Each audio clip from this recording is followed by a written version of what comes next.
Ito guys, yung binuro kong garlic, ginger, at saka lemon with honey. Yan. Binuro ko siya ng 5 days. Ito ngayon, okay na siya. Oh. Yan. Tapos kukuha ako ngayon ng 1 spoon. Oh. Yan. Lagay dito.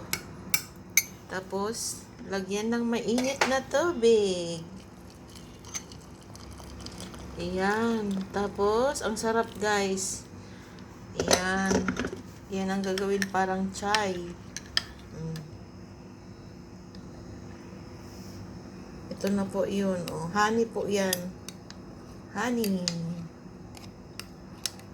Maganda po to yung may mga, lalo na yung ubo-ubuhin ka, yung nangangati yung lalamunan mo. Try nyo po itong inumin guys. Ayan. May ginger yan. Ginger, garlic, at saka lemon with honey.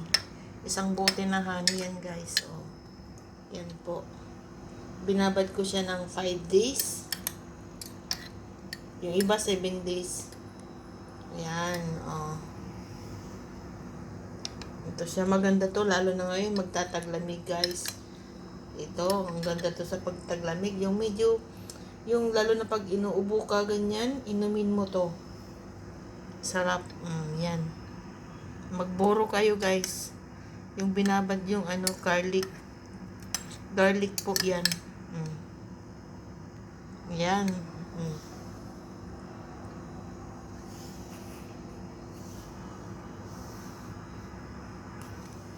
Yan.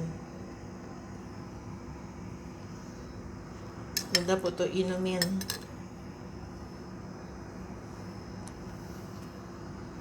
Yan, salamat. Thanks for watching.